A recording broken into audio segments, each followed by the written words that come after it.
E apelando para que possamos recomeçar a sessão, faz favor. Boa tarde a todos. Primeiro cumprimentar o Sr. Ministro, cumprimentar os presidentes politécnicos e todos os colegas. E eu aqui, em relação a Viseu, vou apenas apresentar um projeto dos muitos que decorrem na escola, e este é um projeto que terminou no ano passado, mas que me foi solicitado para apresentar. O projeto chama-se Aquasense e é um sistema autónomo de monitorização das culturas e controle inteligente da rega. Foi um projeto que foi desenvolvido em parceria, foi testado numa empresa que se chama Terras da Eira, que é uma empresa agrícola do Cadaval, foi desenvolvido em parceria com o Politécnico de Viseu e com uma empresa que produz sensores de monitorização ambiental, que é o Avision, que a Cristina está aqui depois e que falará em pormenor sobre a empresa e sobre o que a empresa ganhou com esta parceria. O projeto basicamente enquadra-se numa tentativa de produzir uma ferramenta que nos ajude, que ajude o produtor na racionalização do uso da água para a rega e na utilização racional de meios de luta. E como eu disse, portanto, o objetivo deste projeto foi desenvolver uma plataforma de baixo custo de acesso online que, suportada em monitorização ambiental em tempo real, portanto, sensores sempre a monitorizar no campo, depois pudessem ser úteis para ajudar a fazer a gestão hídrica da cultura e a proteção da cultura. Como sabem, a condução da rega e a proteção da cultura de uma forma muito simples é basicamente responder a três questões, aquelas três questões que ali estão, e nós pensamos que a plataforma Aquasense é um instrumento de apoio para estas duas realidades na agricultura, porque vai ajudar o utilizador a responder a duas questões, no caso da rega, e a uma questão no caso da proteção das culturas. Portanto, basicamente, o sistema é um sistema em que temos a monitorização ambiental, temos depois a plataforma que recebe a informação, essa informação é processada, produz alertas e recomendações ao utilizador, o utilizador parametriza a rega na plataforma e o sistema comunica de forma autónoma com o sistema de rega, com as eletroválvulas, e o sistema de rega desencadeia-se, a rega desencadeia-se. No caso da proteção das culturas, portanto, também temos a componente de monitorização ambiental, temos uma componente de monitorização biológica, que basicamente foi substituir o caderno de campo de papel por um caderno de campo eletrónico, portanto passa a ser um caderno de campo eletrónico. Esta informação é processada na plataforma Aquasense, o utilizador recebe os alertas associados a toda esta informação, com os algoritmos que tem. O utilizador pode também introduzir informação sobre os meios de luta que, entretanto, realizou e dessa forma, depois, racionalizar os meios. Relativamente à gestão hídrica, basicamente o que temos é isto, em termos muito sumários. A plataforma tem uma base de dados que recebe a informação quer do sistema de monitorização ambiental, quer do utilizador. Tem depois modelos de condução e programação da rega que produzem alertas e recomendações ao utilizador, e aqui temos três modelos. Um modelo que se baseia exclusivamente nos sensores de água no solo, um modelo que se baseia exclusivamente nas condições meteorológicas locais e um modelo que se baseia nos dois tipos de informação. Em termos depois do comando e controle, o sistema tem duas possibilidades: a possibilidade de fazer regas com calendários fixos e a possibilidade de fazer regas com calendários flexíveis. A minha apresentação, se calhar, é excessivamente técnica, eu vou tentar ser mais rápido. Portanto, este é um dos modelos que se baseia em informação da monitorização ambiental, são os tais sensores de água no solo, são produzidos pela Avision. Depois, o modelo que se baseia exclusivamente nas estações meteorológicas e depois o outro modelo que se baseia nos dois tipos de informação. Vou passar à frente. Isto é a parte dos calendários fixos, porque dentro dos calendários fixos há várias opções que o utilizador poderá ter, e este é o resultado depois da visualização, da avaliação dos teores de água no solo em várias profundidades que resultaram daquelas duas calendarizações, porque o sistema permite-me definir uma calendarização à partida e depois, entretanto, a solução que eu adotei não foi adequada, o sistema comunica que foram ultrapassados os valores críticos que eu estabeleci e eu tenho a possibilidade de fazer uma recalendarização. Dentro das calendarizações flexíveis, portanto, aqui basicamente flexível significa que eu vou tomando decisões sobre a rega à medida que vou obtendo informação sobre o estado hídrico da cultura e, portanto, permite-me fazer este tipo de calendarização. Aqui é a parametrização inicial, o tal alerta que foi recebido, o primeiro alerta, e depois cá temos o resultado em termos de monitorização da água no solo e o resultado das 6 regas, neste caso foram 6 regas. Há aqui uma possibilidade de fazer regas contínuas ou então fragmentar as regas em dias consecutivos, em função daquilo que o utilizador pretende. Isto é o aspecto dos tais alertas e das recomendações que são dadas ao utilizador no que diz respeito à gestão hídrica. No que diz respeito à proteção das culturas, o modelo também não é muito diferente, portanto tem sempre a base de dados, tem depois, agrega os modelos bioclimáticos que são baseados na informação meteorológica local e a estimativa de risco que é feita com base no caderno de campo eletrónico. Passa daqui a um caderno de campo eletrónico. Portanto, o utilizador vai ao campo e introduz logo a informação das observações que faz no campo. Associa ao histórico de proteção da cultura e, portanto, toda esta informação é acessível ao utilizador em tempo real através da plataforma online. No caso do projeto, as pragas e doenças que foram avaliadas foram apenas estas. Este é o aspecto do caderno de campo eletrónico, portanto, temos, em termos do bichado, as informações para a estimativa de risco são aquelas e, portanto, o utilizador tem a possibilidade de colocar toda esta informação e imediatamente obter os picos, neste caso são as curvas de voo. A Maria do Céu tem que me ajudar porque esta também não é a minha especialidade e, portanto, eu aqui posso dizer algumas asneiras. A Cristina Amar da Costa era para vir, mas não pôde vir. Portanto, estas são as curvas de voo. Este é o resultado dos modelos, com os alertas que são enviados, portanto, ali da primeira geração e da segunda geração, e a possibilidade de sobrepor os alertas com a estimativa de risco e, portanto, poder depois também fazer os ajustes dos valores críticos dos modelos bioclimáticos. Isto é mais um aspecto relacionado com o bichado e eu, como isto era muito técnico, eu tinha aqui uma série de outras doenças, mas eu vou passar à frente porque eu tenho que recuperar tempo, não é?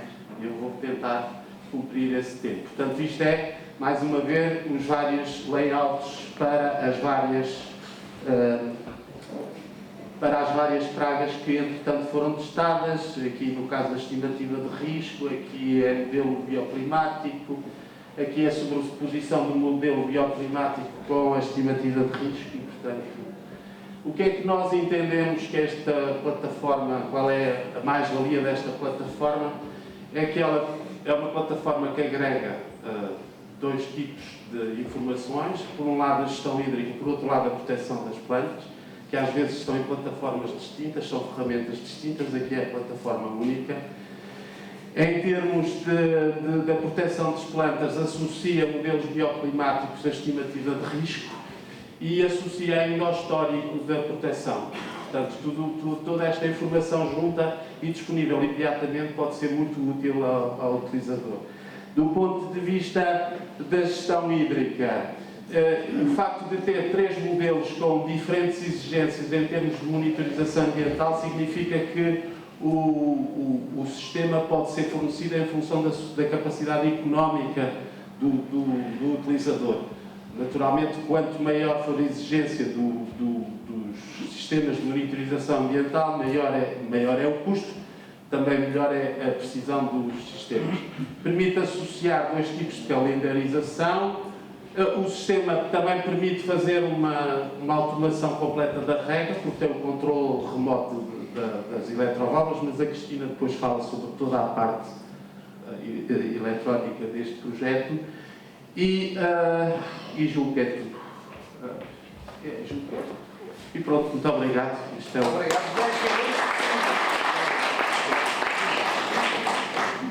Convidava a Cristina Souza, da empresa Terra Pro. 5 minutos. Estes jovens nunca pensaram ser tão conhecidos. Nos dias a olhar.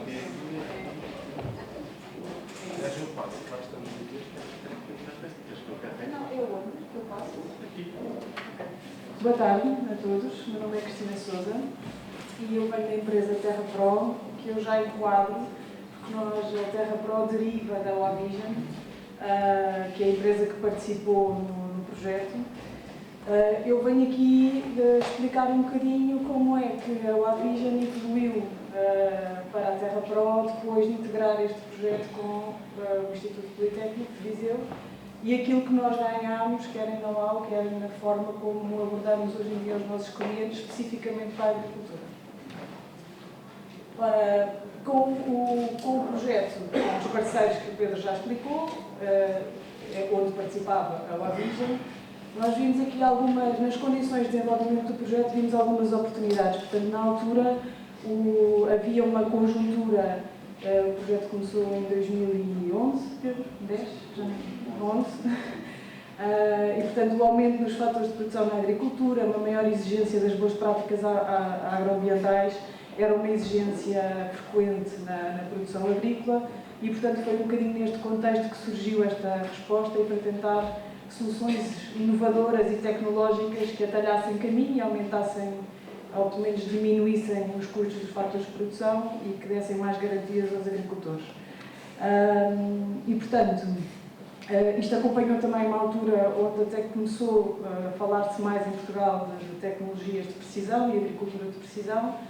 Como a Oavision era uma empresa, e é ainda hoje, uma empresa maioritariamente dedicada ao desenvolvimento da engenharia, noutras áreas, começou acima de tudo na área da aeronáutica, é uma empresa sediada em Torres Vedras, mas que sempre fez muito desenvolvimento tecnológico, incluindo na área agrícola, portanto desenvolvemos sondas de umidade de solo, fitossensores para medições de desenvolvimento vegetativo, estações meteorológicas, portanto fazia-se na Oavision na altura todos estes desenvolvimentos, mas no fundo nós só comercializávamos o equipamento. A nossa relação com os agricultores e com as pessoas que nos compravam esses equipamentos era meramente comercial e, portanto, não havia apoio nenhum e a Oavision percebeu que, de facto, assim não iria longe. Portanto, aqui neste projeto o que nós tentámos e o que o IPV nos ajudou, acima de tudo, foi uma nova abordagem, no fundo, às tecnologias que nós desenvolvíamos e como é que poderíamos tirar partido delas. Portanto, por isso é que eu ponho ali a parceria, acima de tudo, aquilo que mais nos realizou, embora a Terradeira tenha sido um ótimo parceiro para a demonstração em campo.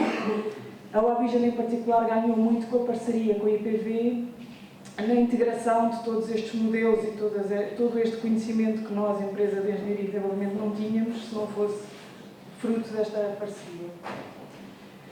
Portanto, basicamente o papel da Oavision aqui no ciclo do projeto era o desenvolvimento de sensores, como eu disse, e portanto a nossa intenção aqui era integrar todo o desenvolvimento, quer nos modelos bioclimáticos, quer todas estas questões dos cadernos de campo digitais, que para todos os engenheiros e geeks tecnológicos da Oavision não diziam nada, não é?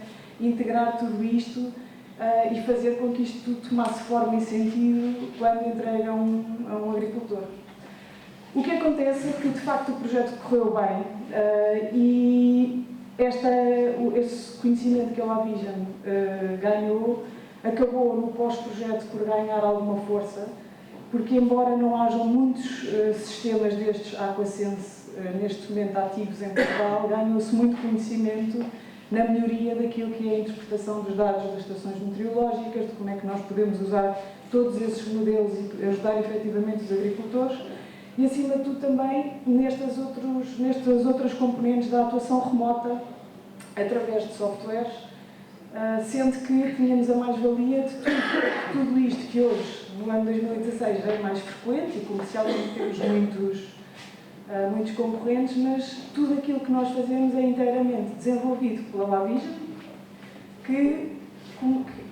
portanto, é totalmente tecnologia 100% nacional, mas que a Terra Pro hoje em dia já tem outro conhecimento crítico, tem engenheiros que falam, e especialistas técnicos que falam com os agricultores já com apoio a serviços e que, portanto, viu aqui uma oportunidade para dar o salto e foi criada a empresa que eu hoje também represento. Eu vim da Ovision para esta nova empresa, que é a Terra Pro, e que vende tecnologias e agora sim serviços de acompanhamento também ao agricultor em agricultura de precisão. Portanto, o projeto e a parceria que ainda hoje temos, já na Terra Pro, foi, no fundo, uma alavanca para a Ovision se diferenciar na parte agrícola. Portanto, ela continua com a sua atuação, hoje em dia só focada na aeronáutica, nomeadamente nos drones e em tudo o que é hipertecnológico na aeronáutica, e nós estamos só focados na agricultura.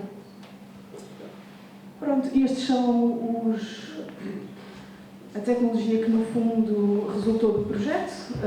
Nós já fazíamos sondas, mas, no fundo, aqui foram desenvolvidas sondas com maior capacidade. Portanto, as sondas que nós usávamos, que eram de 60 cm de profundidade, foram adaptadas a culturas perenes, de vinha e às fruteiras.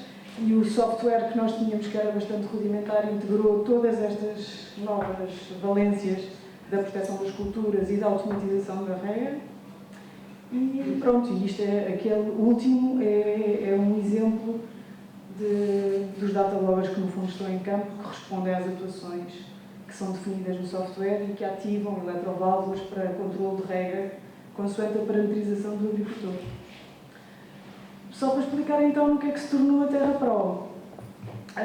Nós somos uma empresa muito jovem, criada em 2014, ainda pequena, mas já com uma atuação grande no Alentejo e Ribatejo. Estamos sediados em Samora Correia e, como disse, a nossa tecnologia é toda feita em Portugal com o apoio quer da Ovision, quer de uma outra empresa de desenvolvimento de software, que é a SEC. E pronto, e hoje em dia desenvolvemos mais do que os produtos que estavam visados no projeto. Já fazemos mapas de eletrocondutividade de solo, mapas de avaliação de MDVI, continuamos com os serviços de rega com várias valências, uns mais complexos, outros mais simples.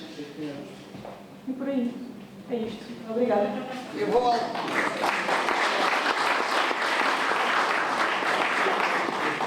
Vamos alterar um pouco o modelo. Temos direito a 2 perguntas, do qual o Sr. Ministro gasta já a primeira.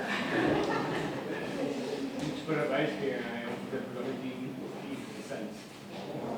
Há uns anos atrás, um dos desafios da Ovision eram os sensores biológicos. E, portanto, que essa informação para além, meramente, da parte biomecânica. A minha pergunta é, onde é que estão hoje os desafios e qual é que é a vossa estratégia? No tipo de sensores ou é na otimização da informação hidráulica ou hídrica? Nós na Terra... Obrigada. A Ovision, neste momento, no que toca à empresa, portanto, ela focou-se inteiramente na aeronáutica e a agricultura não é um foco neste momento. Nós, na Terra Pro, estamos essencialmente focados, a nossa diferenciação é no acompanhamento em proximidade com o agricultor e, portanto, tentar fazer valer ao máximo a lógica da agricultura de precisão, de que cada parcela é única, de que estes modelos bioclimáticos, quando na sua maioria possível, devem ser ajustados às realidades bioclimáticas daquela região e, portanto, o que nós tentamos fazer é, usando os sensores que já na altura a Ovision desenvolvia, tentar-lhes dar a mais-valia do acompanhamento, do aconselhamento, porque o que nós víamos era que os agricultores achavam muito giro tudo, mas não percebiam metade. Porque vocês não desenvolvem sensores? Não. Usam a informação, o acompanhamento dos agricultores e... Sim, nós estamos, a Terra Pro foca-se acima de tudo na venda de serviços e de equipamentos, até devo dizer que é aquilo que menos sucesso tem, porque nós, obviamente, as pessoas querem não a venda do equipamento, mas a venda do serviço associado ao ao equipamento. E, portanto, o que nós tentamos fazer é estar sempre, tem sido também dos pilares da empresa, estar sempre em associação. Por exemplo, o IPV é um exemplo, a Escola Superior de Santarém é outro exemplo, em que nós estamos em constante ligação com as escolas e com as academias para podermos, de facto, ser a face visível do ganho em inovação e em conhecimento. Por aí. 2 perguntas. Uma, pelo menos, para não ficarmos mal. Se ninguém faz, eu faço. Eu não compreendi muito bem a dimensão que na prática vocês já conseguem ter de implementação do sistema. Percebi que tem 4 anos, é isso, mas tem muitos clientes atualmente? Do sistema que foi desenvolvido em projeto, ele está instalado na Terras da Eira e na totalidade, na sua complexidade toda do projeto, ele não é muito comercializado. O que acontece é que nós vimos, acima de tudo, porque a estrutura envolve economicamente um investimento elevado, porque envolve estações meteorológicas, as sondas de umidade de solo, a compra ou a licença do software para o caderno de campo, portanto aquilo envolve uma estrutura enorme. Eu se calhar aproveito a deixa e digo também que também nós temos uma iniciativa proposta à Rede Rural, onde de facto, ao fazermos uma análise crítica do projeto, percebemos que o interessante aqui era conseguir fatiar a complexidade toda que foi testada e pô-la à dimensão de cada escala. Portanto, o Pedro até pode falar melhor do que eu. E pô-la à dimensão daquilo que podem ser as capacidades e o interesse de aplicação no território. E, por exemplo, se umas associações de produtores acharem que isto pode ser uma forma mais eficaz de conseguir gerir a rega e a proteção das culturas, não ter cada produtor que fazer este investimento, mas este investimento ser feito a uma escala microclimática e a resposta ser conjunta. Portanto, essa dimensão está feita agora num outro pós-projeto que esperamos conseguir. Muito obrigado.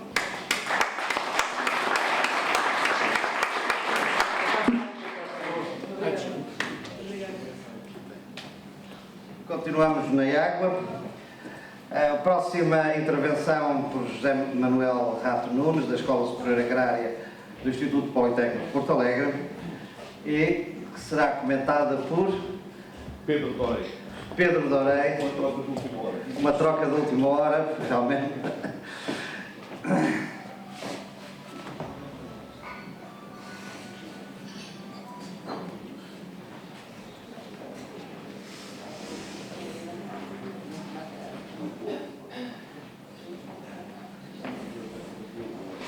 Aqui o micro.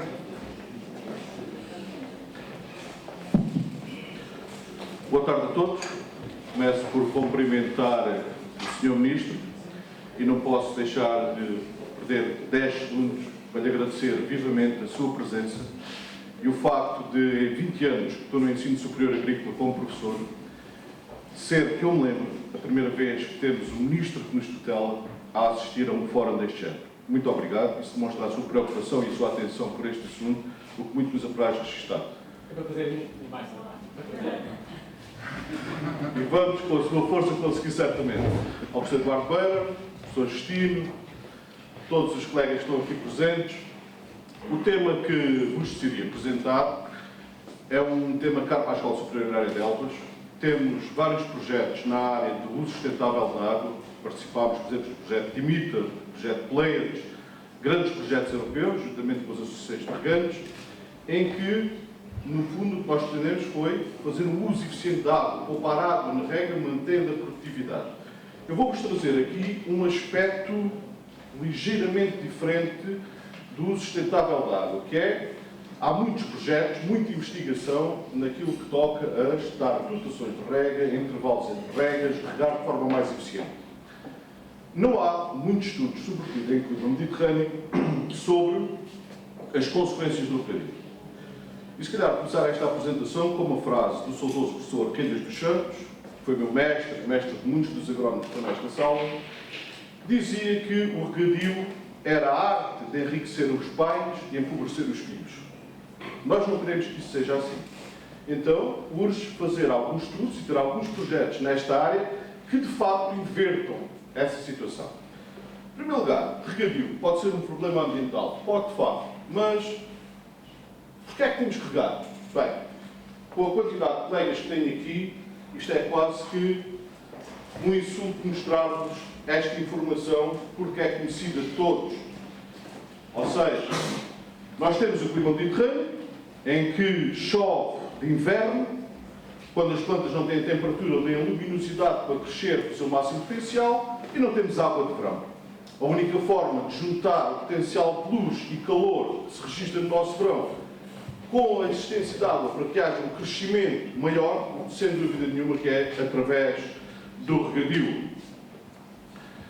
E, tudo bem, sabemos isso, e isto é importante, reparem que 18% da superfície mundial estão em regadio, mas estes 18% correspondem a 35% da produção agrícola mundial.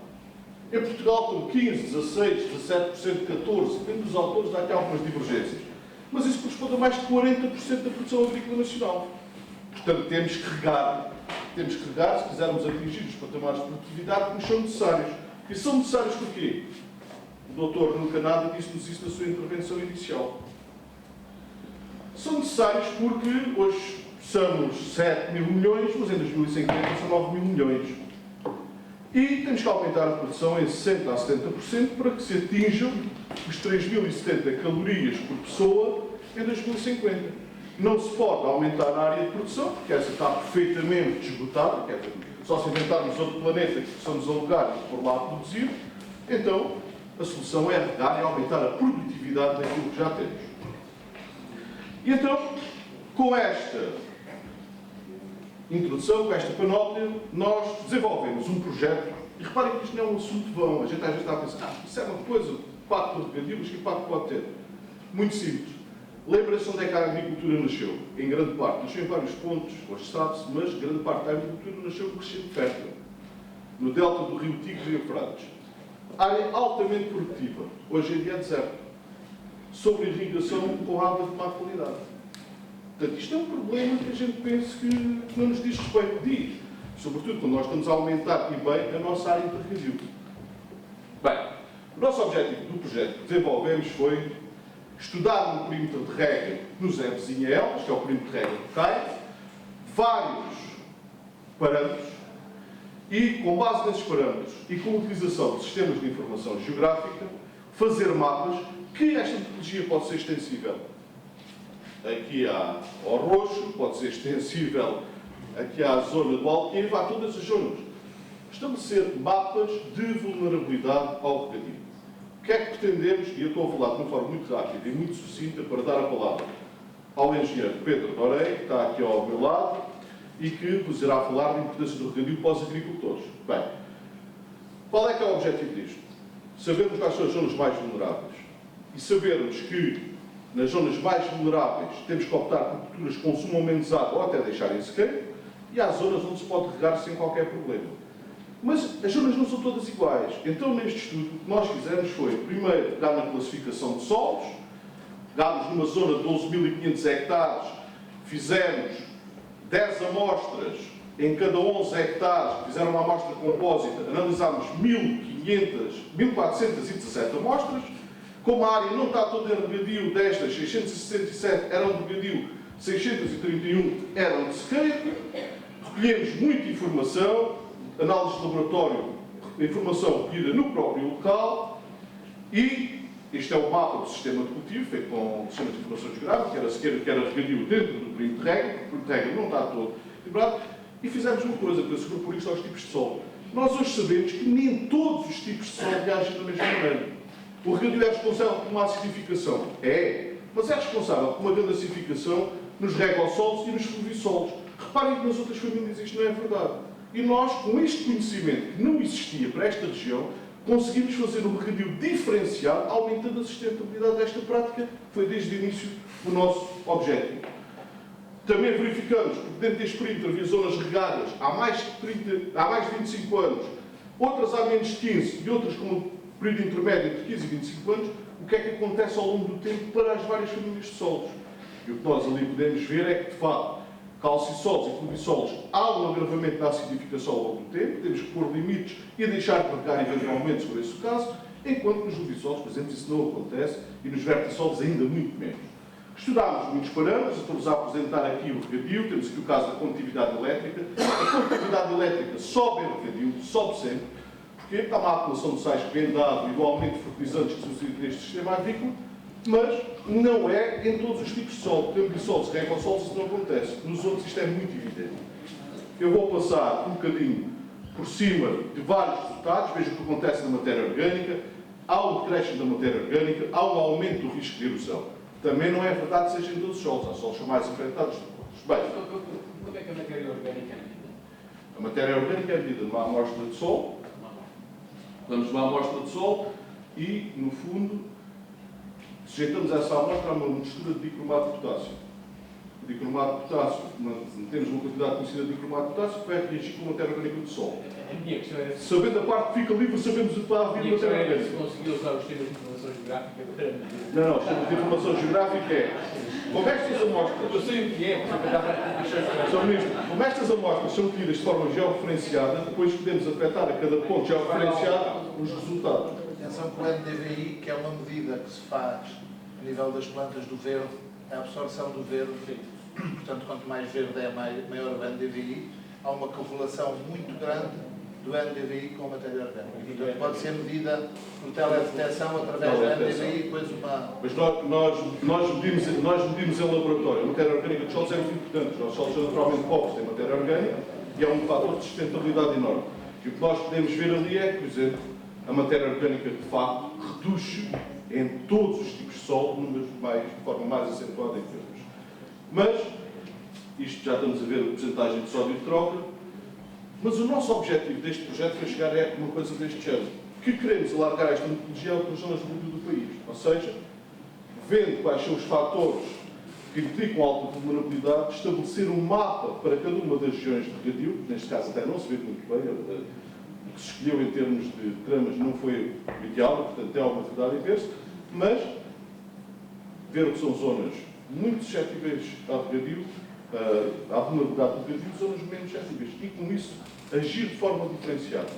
Objetivo final, que nós tenhamos regadio hoje e que o tenhamos ao longo de muitos anos, que não tenhamos problemas de sustentabilidade e de produtividade devido à prática do regadio. E agora passo a palavra ao professor Pedro, ao engenheiro Pedro Dorei. Tentei ser o mais rápido possível, não sei se consegui. 9 minutos.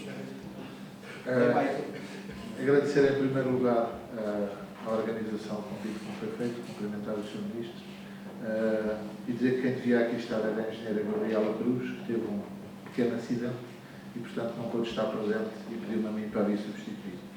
Eu, no fundo, venho aqui um bocadinho dar testemunho, em termos de agricultor e de empresário agrícola, da importância que o regadio tem em termos de empresa agrícola.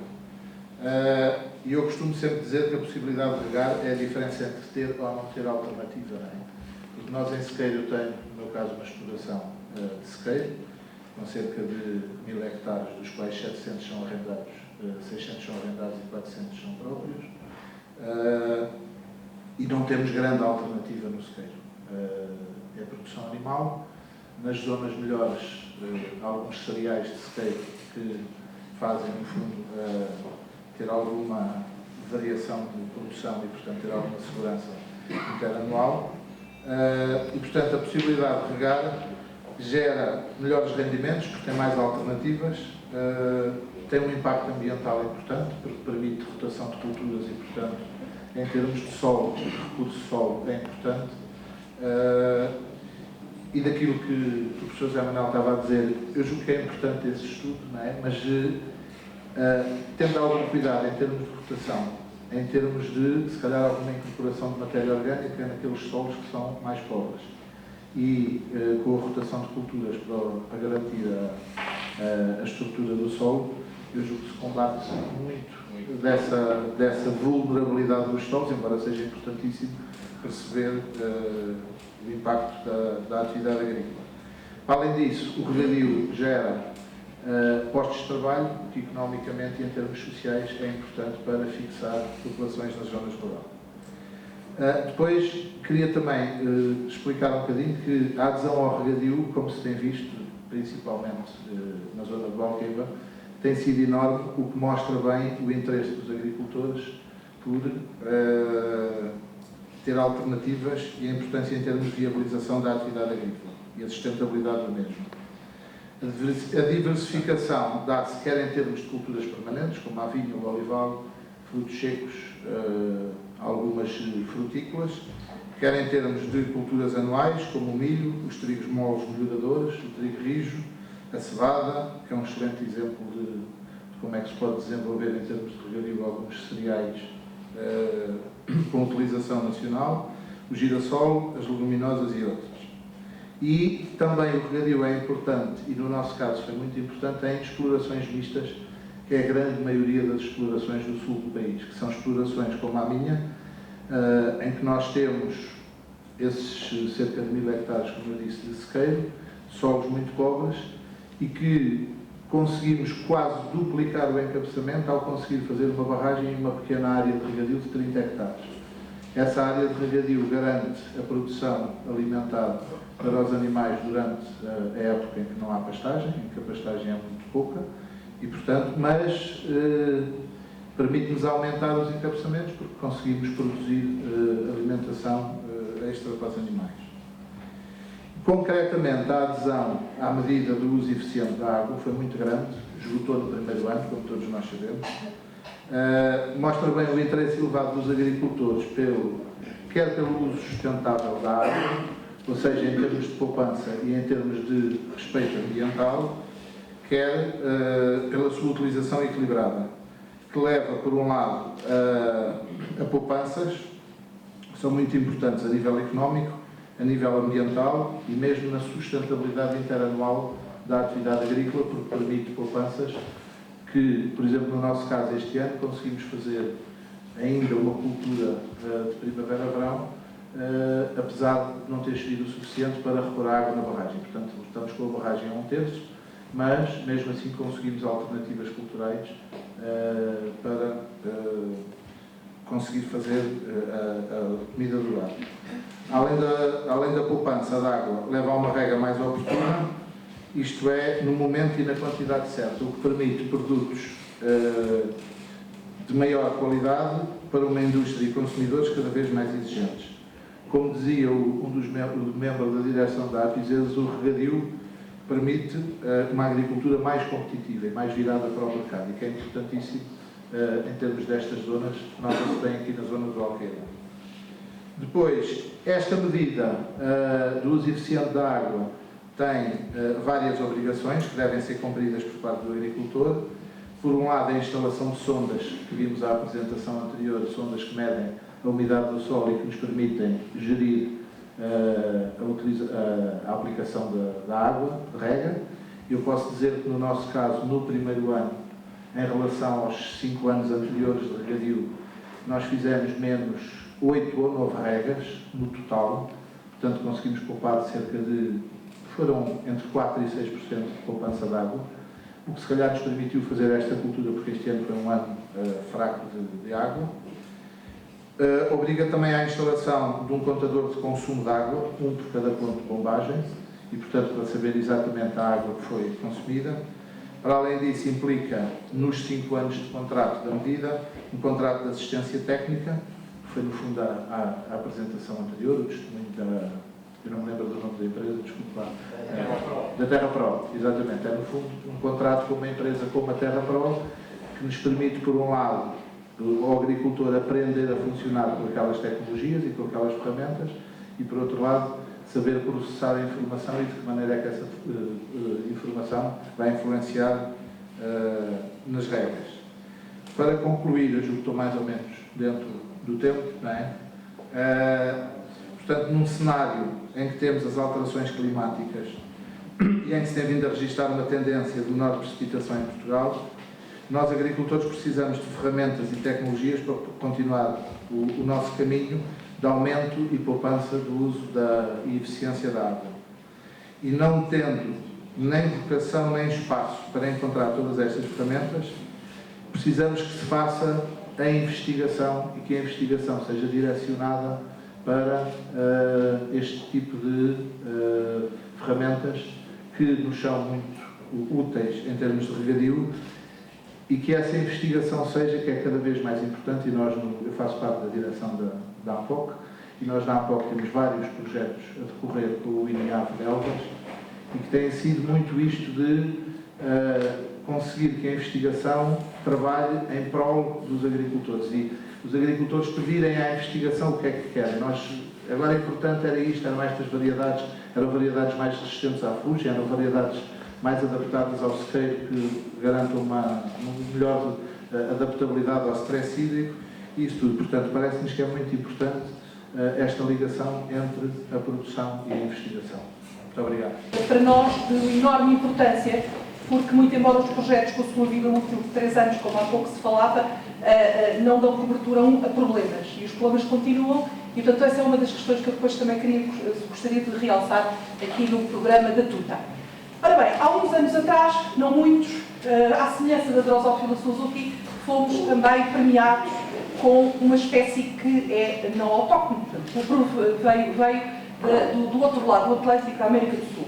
Esta espécie é uma pequena borboleta que é capturada por aquela armadilha e que era desconhecida dos agricultores. Em 2011, a produção identificou um enormíssimo e grave fator de diminuição da produção e que, ao fim da campanha de 2011, foi basicamente encomendado à comunidade científica da zona do Ribatejo, e aí foi claramente contactada a Escola Superior de Santarém, com outras instituições parceiras, a resolver esta questão que, basicamente, o que é que acontecia? Esta borboletinha coloca ovos, as larvas alimentam-se no interior das folhas e trazem grandes prejuízos ao agricultor. Estamos a falar de tomate para fins industriais, estamos a falar de uma cultura de uma enorme importância económica no Ribatejo.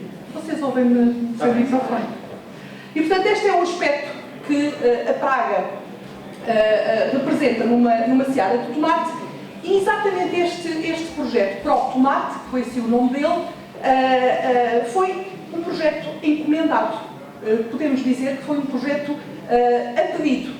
E, portanto, foi a pedido da produção, e o projeto, eu gosto de sempre mostrar este diapositivo porque dá uma ideia de uma rede imensa de vários atores que, trabalhando em conjunto, nos trazem algumas vantagens do ponto de vista das sinergias e dos conhecimentos que cada um partilha. Ora bem, na realidade o projeto foi construído com um parceiro estratégico, que foi uma organização de produtores, a Organização de Produtores Agromais, e reparem que, apesar de não estarem incluídas no projeto todas aquelas OPs que ali vêm, as organizações de produtores, elas são muitas, depois do projeto ser financiado, aprovado, foram incluídas, eu não sei se querem colocar. Não. Se calhar para juntar aqui. Continua. É que esta perturbação. Desculpa. É melhor deixar o ministro sentar.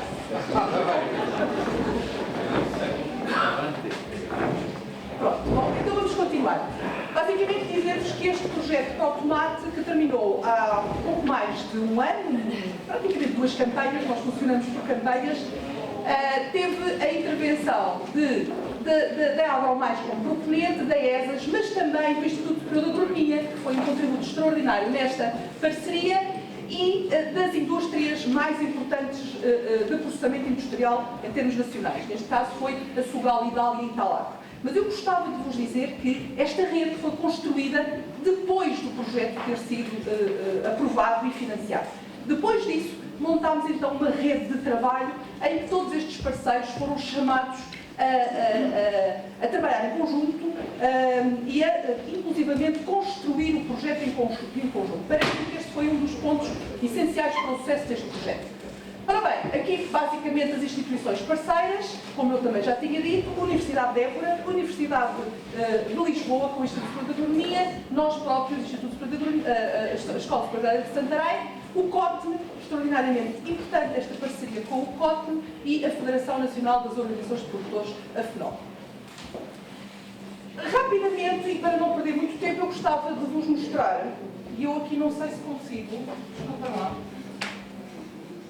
será que eu consigo pôr esta coisa a funcionar? Isto é um filmezinho, mas agora se consegue. Exato.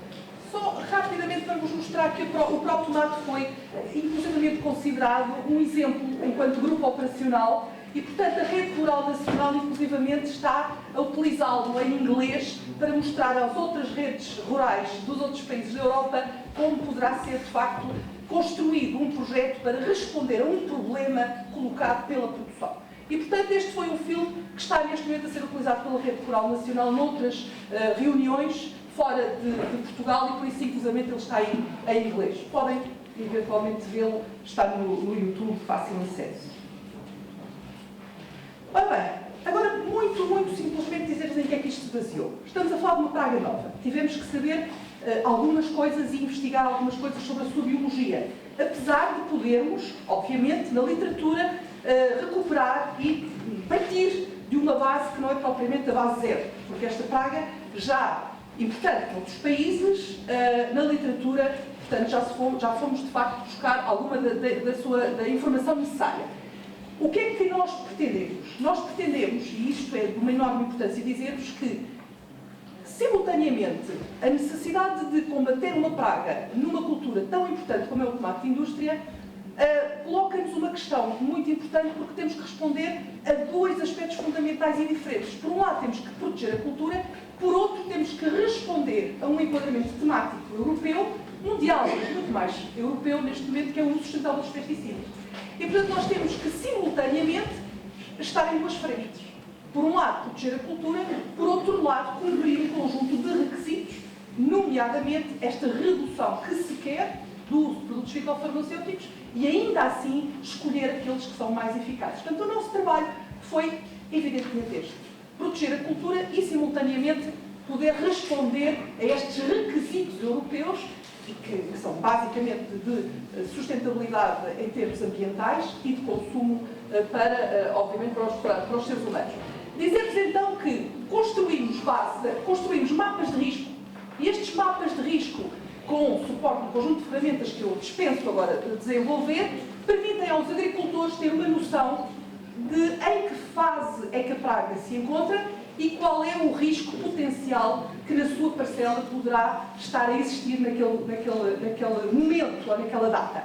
Só para vos dar um exemplo, estes mapas foram construídos com o apoio da Universidade de Évora e com o nosso trabalho de campo, e este é um exemplo só para vos mostrar que, com base nestes mapas de risco, podemos ter uma noção do número de gerações que a um determinado momento o agricultor ou o senhor agricultor já pode ter tido no seu campo e, portanto, a partir daí medir o risco do prejuízo que pode ter na sua seara.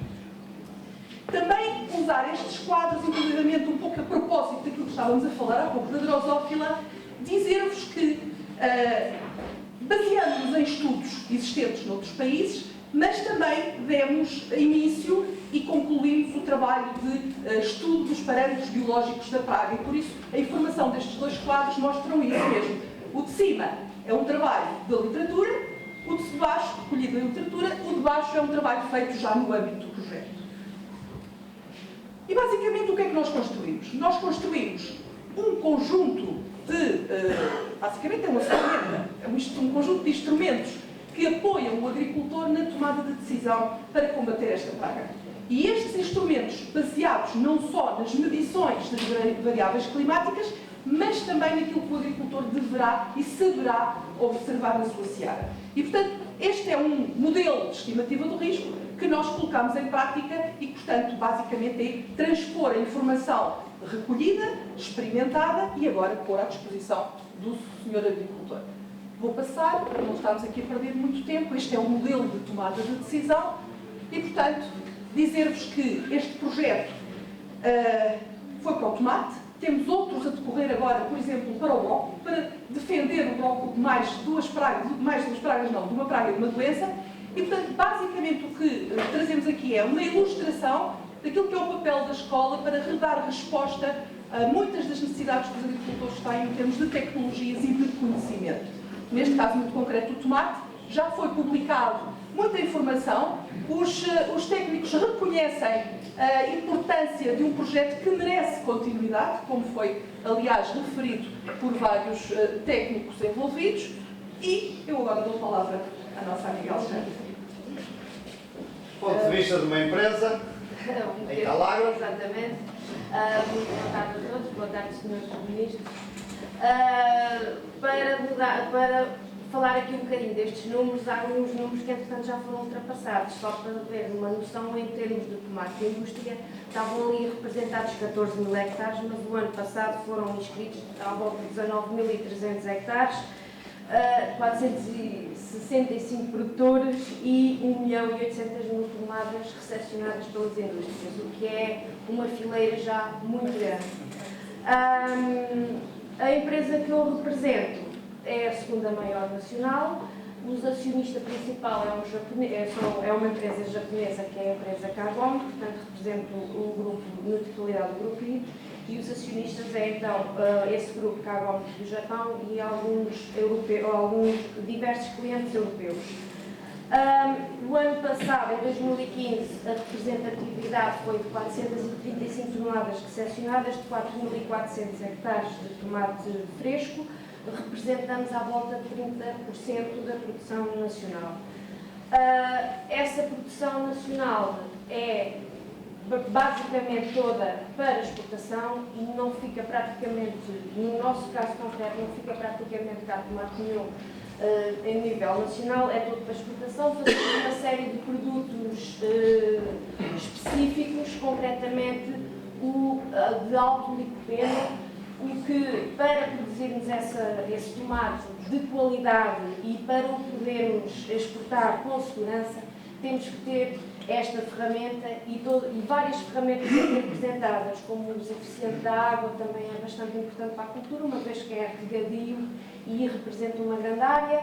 A parte dos cadernos de campo também é muito importante para conseguirmos fazer a rastreabilidade e apresentarmos aos nossos clientes que o produto que nós produzimos tem a devida segurança alimentar. O caso das pragas, que foi uma das últimas novas pragas e que rapidamente encontraram uma solução em 3 anos, salvo erro, porque ela apareceu pela primeira vez, salvo erro, em 2009. 2010 apareceu no tomate de indústria, ainda não muito representativa. Em 2011 foi muito complicado e muito importante, e a partir dessa altura foi então desenvolvido este projeto, salvo erro, iniciou em 2013 ou 2012. Começámos ainda sem projeto. Sim. Sem projeto financiado. Exato. E depois, em 2013, é que já foi financiado. Exatamente. O que deu uma grande ajuda ao tomate recepcionado, porque o tomate, como viram na imagem, todo furadinho, não consegue fazer produto final de qualidade. A mais-valia desta e de outros projetos ou de outras ferramentas são importantes.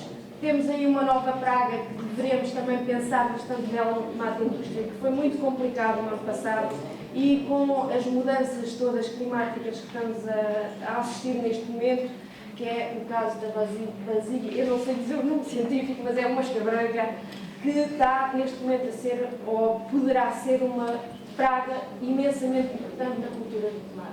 Pronto. Esta ferramenta e todas as outras ferramentas que as universidades e os institutos politécnicos poderão dar uma ajuda à indústria e à produção são uma enorme mais-valia. Muito obrigado.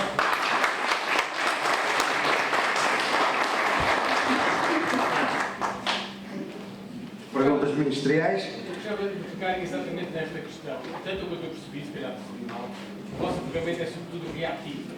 Vocês identificam uma praga e dizem: como é que podem transformar esta ferramenta num processo de prevenção? Mas na prevenção de pragas futuras, uma vez que estas pragas hoje estão a ser Deixa-me dizer que é uma ferramenta reativa medindo o risco de prejuízo da cultura. Isto é, na realidade, o que nós fazemos no início de cada campanha, estamos a falar de culturas anuais. Estamos a falar de culturas onde o histórico é importante, é verdade, mas também as sequências culturais são fundamentais, muitas vezes, para fazer alterar as dinâmicas das populações das praias. Tem que fazer observações locais. Temos que fazer observações locais. Estes mapas que aqui mostramos são mapas de risco nível 1, como o professor de Évora costuma chamar, de risco 1. A partir do risco 1, o agricultor sabe o que tem que fazer. Se o risco for já não aceitável, terá que pôr em prática um conjunto de atividades de observação que nós ensinamos a fazer para poder tomar a decisão da utilização ou não de um produto fitofarmacêutico.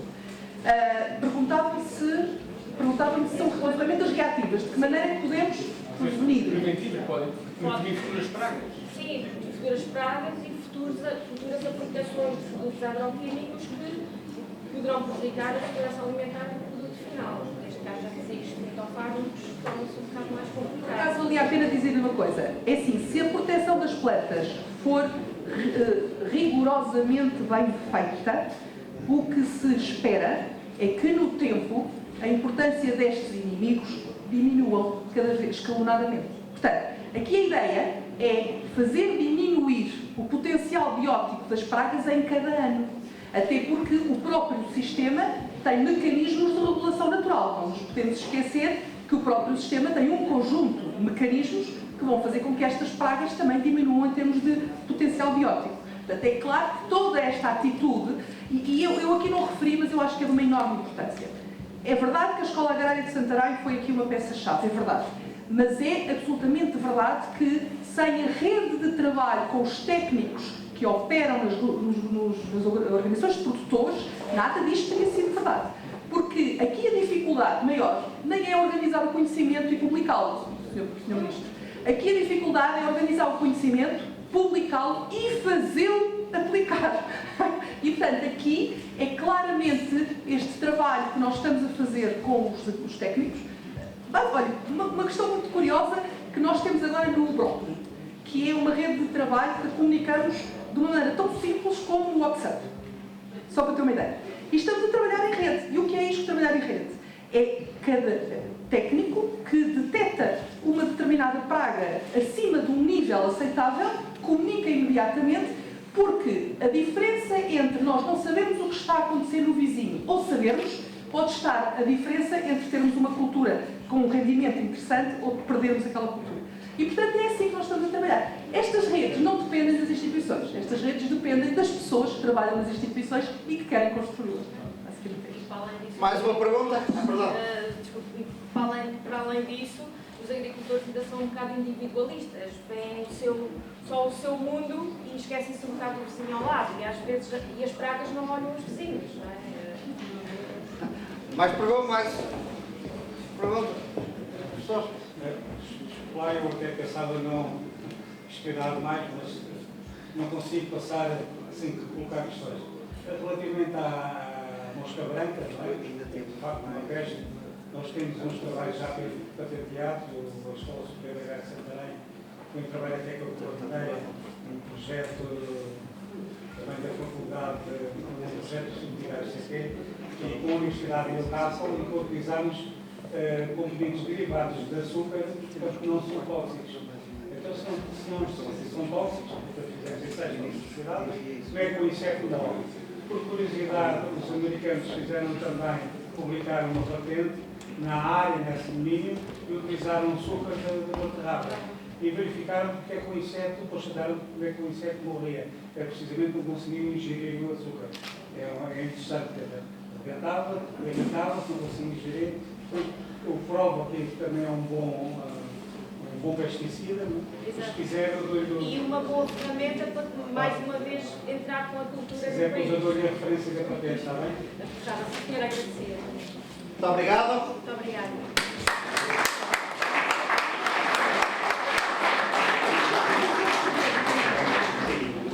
Bom, temos a última intervenção sobre valorização de lotes para a indústria da panificação. Manuel Patanita, da Escola Superior Agrária do Instituto Politécnico de Beja, com o comentário de Bernardo Albino, da ANPOC, Associação Nacional dos Produtores de Cereais, Oleaginosas e Proteaginosas.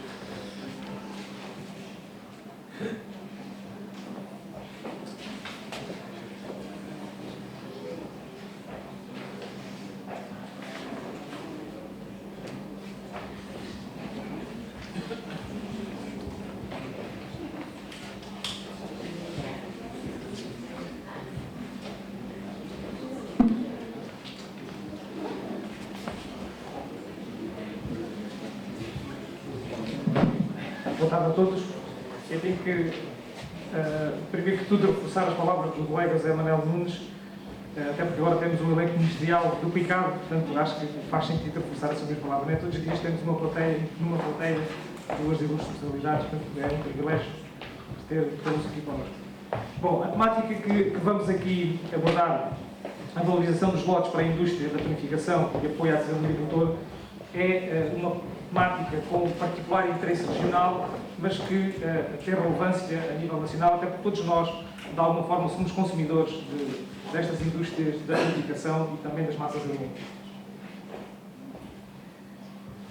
O setor, enquanto fornecedor de matérias-primas, atravessa alguns problemas. Eu acrescentei aqui, ou indiquei aqui alguns deles que considero mais relevantes, nomeadamente a fraca produtividade, a fraca produção do setor, o que se traduz num reduzido aprovisionamento de matérias-primas para a indústria da panificação e para a indústria das massas. Portanto, concretamente, no que diz respeito ao trigo mole para a panificação, temos um aprovisionamento que anda à volta dos 5, 3, 4% destes anos de referência que temos, que é, de facto, preocupante. No que diz respeito ao trigo duro, embora consumamos menos, a situação em termos de aprovisionamento ainda é, de certa forma, mais grave.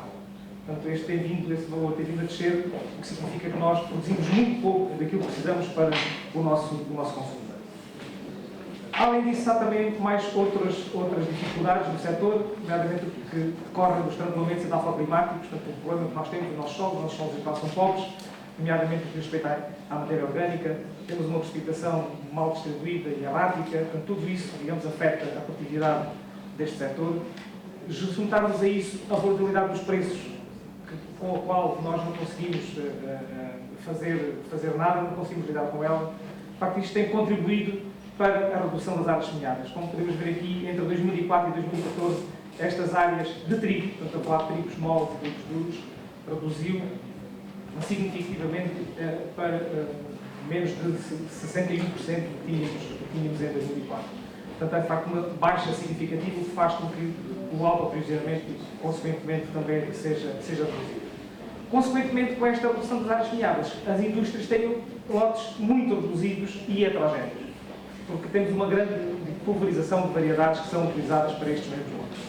No entanto, em situações de contrariedade, em situações de dificuldade, há também oportunidades. E nós também temos uma situação de oportunidade, temos é que as agarrar.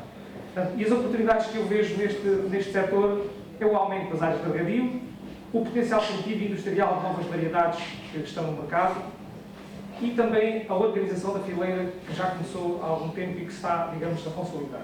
E fruto dessa organização da fileira nasceu, digamos, esta parceria entre a investigação, a produção e a indústria. Portanto, a investigação está aqui representada pelo Instituto Politécnico de Beja e pelo INEAD do Paulo Delvas, e a investigação é responsável por, de acordo com aquilo que a indústria necessita e que propõe que a produção vá de encontro às suas necessidades, a investigação tem, digamos, a responsabilidade de dar resposta e de ajustar, digamos, estes interesses comuns da indústria e da produção. Portanto, a produção é representada pela Associação Nacional de Produtores Cereais, oleaginosas e proteaginosas, e as três indústrias de referência, as duas de cima, na indústria da panificação e a cereal na indústria das massas alimentícias. Associou-se a estes promotores o COTRE, portanto, o Centro Operativo de Tecnologia de Regadio, com um contributo fundamental no respeito à gestão da rega nestes ensaios de campo, e também as empresas de semente particularmente interessadas, digamos, em promover as suas variedades. Portanto, consequentemente, o que nós pretendemos fazer, onde assenta este estudo, é fundamentalmente na realização de ensaios de campo, com análise de diversos parâmetros agronómicos e qualitativos, no sentido de selecionar variedades que possam satisfazer os interesses dos vários agentes, nomeadamente dos agricultores e da indústria.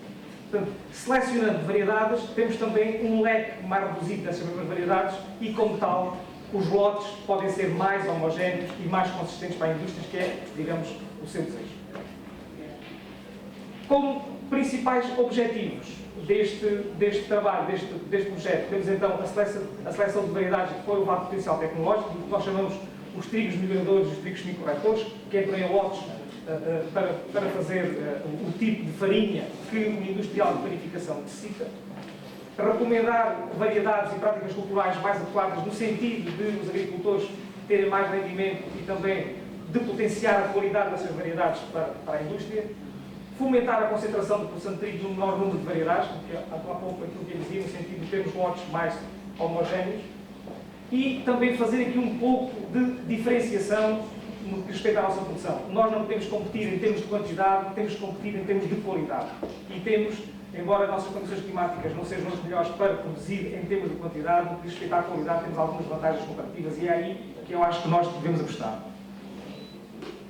A metodologia que temos usado começa pela definição e identificação de testemunhas, portanto, que é feita a três, portanto, pelos três proponentes, pelos três parceiros da parceria.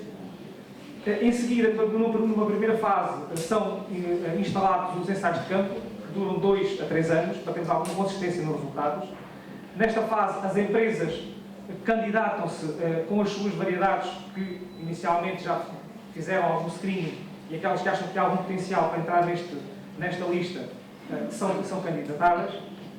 Faz a avaliação agronómica, feita pela investigação INIAB e IPBEJA, e a avaliação tecnológica é feita pela indústria. Portanto, aqui há um compromisso da indústria na realização das análises tecnológicas no sentido de avaliar e de credibilizar, digamos assim, no que diz respeito à valorização dos lotes para a indústria. Fazemos a análise estatística dos resultados, que são necessariamente divulgados, e, finalmente, elabora-se a lista de variedades recomendadas. Portanto, este projeto iniciou-se há 3 anos e nós já evoluímos para a publicação da lista de variedades recomendadas, como agora à frente vou mostrar.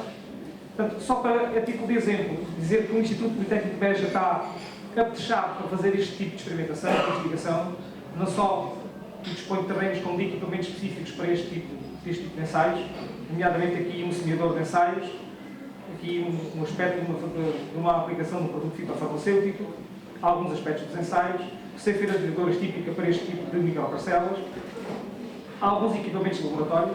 Aqui não resiste à tentação de mostrar a importância do glúten no fabrico do pão. Portanto, aqui são as quantidades de glúten, digamos, podemos ver aqui a evolução da forma do pão em função do teor de glúten. E aqui temos a lista de variedades recomendadas do trigo móvel. Se me permitem, vou só abrir aqui um pouco mais para ser mais fácil de visualizar. Portanto, parece um computador, parece, mas aqui não é cara não. Portanto, vamos ver aqui, portanto, não se vê muito bem, mas eu vou chamar a atenção para aquilo que acho mais importante. Portanto, temos aqui para o trigo mole, portanto, o apoio à decisão das sementeiras de 2015 a 2016. Portanto, temos uma variedade classificada como trigo melhorador e mais 3 variedades classificadas como semi-corretores. Foram melhoradores num ano, semi-corretores no outro ano. Portanto, há aqui, digamos, alguma variabilidade interanual. Portanto, carece, digamos, de um próximo ano de ensaios para verificar se estas variedades vão para cima ou vêm para baixo. E a informação que passa para o agricultor, além da classificação dessa mesma variedade, é o seu comportamento agronómico, o seu comportamento produtivo, se está abaixo ou acima da média do ensaio, e também no que diz respeito à sanidade. A sanidade tem sido um problema relevante nos últimos tempos, nomeadamente com o aparecimento de novos fungos, novas raças de fungos, melhor dizendo, e essa informação, de facto, é uma informação estritamente necessária para o agricultor.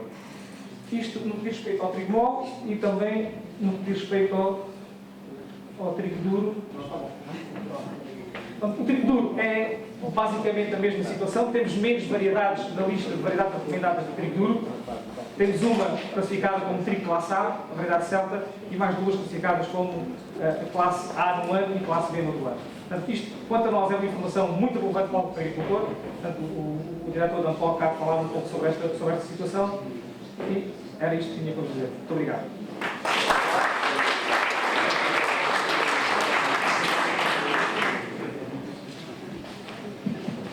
Muito bem. Boa tarde a todos. Muito obrigado por este convite. A Ampol tem sempre prazer em intervir e em explicar a sua ligação ao meio académico e à investigação que é feita em Portugal, que nos deve muito honrar. Existem organizações académicas e de investigação aplicada em Portugal que são um orgulho. Um caso concreto é esta equipa do IPBEJA, em concreto com quem nós trabalhamos. O resto do IPBEJA nós conhecemos, eu conheço muito bem. Há pouco tenho trabalhado muito com a equipa do Departamento do professor Patanita, Manuel Patanita. Tem sido uma colaboração muito, muito interessante, porque eu não sei se repararam, quando o professor Patanita explicou as adversidades que ele encontrava, só uma é que tinha a ver com a parte dele, outra tinha a ver com o mercado, outra tinha a ver com o regadio, outra tinha a ver com isto. Hoje em dia, nós temos departamentos que trabalham connosco nesta matéria, que antes nós sentíamos que, há uns anos, que se calhar estavam mais fechados no seu casulo e preocupados com temas, e hoje percebem que o mundo vai muito para além disso, e hoje nós temos de trabalhar em conjunto. Nós não podemos ignorar os constrangimentos que eles nos identificam, mas eles também não podem fazer o mesmo em relação a nós. E, portanto, é daqui que nasce o ganho. E é isso que a ANPOC tem sempre trabalhado, e nos últimos anos, desde que nós temos estado na ANPOC, temos fomentado muito este tipo de colaboração. São colaborações que têm que evoluir. Nós temos aqui o Presidente do Conselho Diretivo do INIAV, com quem a ANPOC também tem excelentes ligações, a estação que vem do tempo da Estação Nacional de Melhoramento de Plantas de Elvas, o Polo de Elvas do INIAV, com quem a colaboração é muito semelhante à que temos com o IPBEJA, com a equipa do professor Manuel Petanita, e que são estas evoluções não estagnaram no tempo. Nós hoje em dia evoluímos em conjunto estas três organizações com mais intervenções formais ou menos formais de um lado e do outro. Temos duas ferramentas de apoio ao agricultor fundamentais, para além da questão da LVR, que já vamos falar. Nós temos hoje um e-book em que temos um manual de boas práticas de condução de trigos em regadio, de qualidade em regadio intensivo, disponível para descarregamento gratuito, e temos um grupo de WhatsApp onde temos cerca de 100 agricultores, uns 10 investigadores, onde todos os dias, a todos os minutos, estamos aqui a falar e estamos a receber WhatsApp de fotografias de searas do país todo, onde trocamos impressões sobre evoluções do que quer que seja, das coisas mais pormenorizadas, mais detalhadas, mais importantes. Temos épocas com desenvolvimentos fenológicos, estadios fenológicos diferentes em regiões do país, e permite-nos, determinadas regiões estão mais atrasadas em relação às outras, precaverem-se porque houve problemas que já surgiram nas outras mais avançadas. Tipicamente Beja estamos mais avançados em relação a nós em Elvas, portanto temos com mais atenção a coisas que os nossos colegas de Beja já nos chamaram a atenção, outras é o contrário, e portanto é esta colaboração ativa e dinâmica e evoluída que se quer. É este tipo de agricultura dos cereais pregnantes que hoje em dia temos que ter. E, portanto, em primeiro lugar, queria felicitar este trabalho muito profícuo. Este projeto concreto que estamos aqui a falar da LVR é um projeto que é interessantíssimo. Este projeto houve um projeto similar na área da cevada dística, que não teve intervenção direta da produção, mas esteve indireta, e que implicou um aumento exponencial da área de cevada dística. Nós queremos que isto aconteça para os trigos moles e trigos duros de qualidade. E por isso estamos juntos a produção, a investigação e, fundamentalmente, a indústria. A indústria tem um coeficiente de ponderação difícil de gerir. Nós não temos a pedalada política aqui destes nossos governantes, sobretudo aqui do nosso Dr. Capolas, com todo o respeito, mas esta tarima que só se consegue com a idade, não é muita coisa. E de facto, nós temos, quando de repente temos a indústria, tem um coeficiente de ponderação superior ao nosso, significa que nós, colegas nossos agricultores, quando chegamos ao fim de cada ano agrícola, vamos fazer a ponderação dos trigos, das variedades que vão entrar ou não vão entrar, nós temos agricultores a dizerem-nos, nós dizemos, esta e esta variedade, e a indústria chumba-nos a melhor variedade. E eles têm ponderação sobre nós.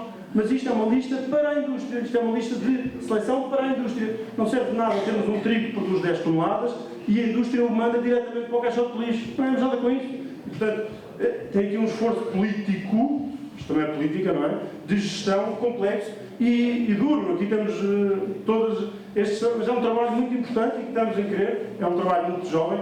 É uma coisa muito importante. É um trabalho que nasce com zero de apoio. Zero. Hoje em dia lançámos e temos há um PDR, um PRODER que dá um apoio a isto, mas este projeto nasce do nada. Nasce da vontade das partes. Ainda bem que conseguimos buscar esse PDR, que melhorámos ainda mais, mas ele nasce da vontade das partes. Isso é muito importante, às vezes, para as coisas arrancarem.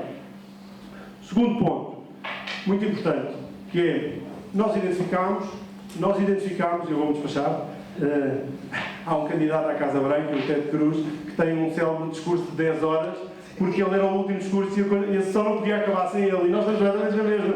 Portanto, eu não peço 10 horas, mas tenho que deixar falar. Só me diz para deixar falar, certo? Estamos entendidos. Portanto, com respeito pelo nosso senhor que tem de cortar o pio. Queria-vos dizer, em toda brincadeira, mas que é muito importante. Os cereais paganosos, o aumento do custo da cultura é exponencial nos últimos 10, 12 anos. E, portanto, o que é que nós tivemos que fazer? Nós, porque nós não estamos nestas culturas por nenhum motivo lírico nem sentimentalista. Nós estamos nestas culturas para ganhar dinheiro, somos agricultores, somos empresários agrícolas, é para isto que, quer dizer, os nossos sócios, os nossos familiares querem resultados. E é assim. Nós só conseguimos ganhar mais dinheiro de duas formas: ou produzindo mais, ou produzindo produtos que valham mais, ou poupando no custo. E é aqui que este trabalho também é muito importante. No produzir mais, fundamental, e no produzir com maior valor acrescentado. Este projeto da LVR, isto significa, porque nós, como bons portugueses que somos, apesar da área dos cereais ter crescido desta forma alarmante nos últimos anos, se formos ver um catálogo de sementes de variedades semeadas, são dezenas. E, portanto, este trabalho é muito importante para reduzir o número de variedades, para que depois, quando nós apresentemos um lote à indústria, a indústria compra lotes de 3 e 4 mil toneladas que vêm de França de barco direto, chave na mão, todo igual. E nós queremos chegar ao Porto, cada um com o seu caminhãozinho, com 20 toneladas, cada 20 toneladas de sua maneira efetiva, e que eles introduzam aquilo como se fosse um cereal, outro com uma homogeneidade que não tem. E é isto que este projeto quer acabar. Nós temos que começar a ter lotes de entre 500 e 1000 toneladas numa primeira fase, e para isso temos que reduzir o número de variedades. É um trabalho duro, as casas de sementes vão passar a vender menos sementes, menos variedades, mas nós queremos que passem a vender mais quantidade das poucas variedades que vendem. E por fim, para acabar, este setor das culturas paganosas é um setor que tem sofrido uma pressão enorme em todas as vertentes. Nos solos mais pobres, sofre a pressão das pastagens, sobretudo no Alto Alentejo, terras mais marginais que vão, e de sequeiro, e que vão tipicamente para pastagens. Nas terras melhores, sobretudo aqui na zona de Beja, de Ferreira, temos uma pressão enorme no regadio. E essa pressão tanto vem das culturas anuais, como vem, e mais grave, porque o retorno às culturas anuais é mais perigoso, nas culturas permanentes. Por nós, ANPOC, nós servimos para nós próprios agricultores, e, portanto, no limite o que nos interessa é o interesse do agricultor, mas estamos preocupados enquanto setor, porque se enchemos o nosso Alentejo de culturas permanentes, só cá voltamos a ter culturas anuais daqui a uma série de anos. O que é grave, pode ser perigoso. Nós, ao contrário dos nossos colegas anteriores do tomate, que exportam tudo, nós temos índices de aprovisionamento que andam à volta dos 5% da procura nacional. Estamos a falar de produtos absolutamente essenciais à nossa dieta. Houve já guerras de pão, motivadas pelo pão, toda a história, e vão continuar a haver. Nós entendemos, e aproveito para meter aqui, para sensibilizar a plateia política que nos acompanha, é um setor que tem que ser olhado politicamente. Nós não queremos apoios desmesurados, nós não queremos um setor artificialmente sustentado, mas é um setor que nós não devemos deixar cair. Há países, nós temos no Iraque, digamos no Egito, países na Síria, países com terríveis problemas socioeconómicos e de guerra há uma série de anos, e continuam a ser os maiores importadores de cereais. Eles percebem que, bem ou mal, a população tem que continuar a comer. E, portanto, há aqui uma componente do Ministro que é importante e que nós não podemos deixar cair. Portanto, hoje temos um setor mais virado para a inovação, em perfeita sintonia com a investigação e com a indústria, e, portanto, é um setor que nós entendemos que pode ter uma franja menor de atuação do que já teve em anos, com certeza, porque há áreas que têm mais potencial para a agricultura, mas, claro, o que se faz tem que ser feito como nós andamos a defender que tem que ser feito, e, mais uma vez, o agradecimento ao IPBES pela maneira como humilde e construtiva e trabalhadora, porque não há fins de semana, não há horas, não há nada, e já agora, não temos deixado de convidar todos os que puderem. Amanhã temos um dia de campo da LVR, em Canhestros, onde já temos cerca de 150 agricultores inscritos. Vai ser um dia muito importante, um dia de trabalho, onde vamos mostrar o trabalho feito este ano e o trabalho que vem de trás. E, mais uma vez, os parabéns à IPBES e obrigado.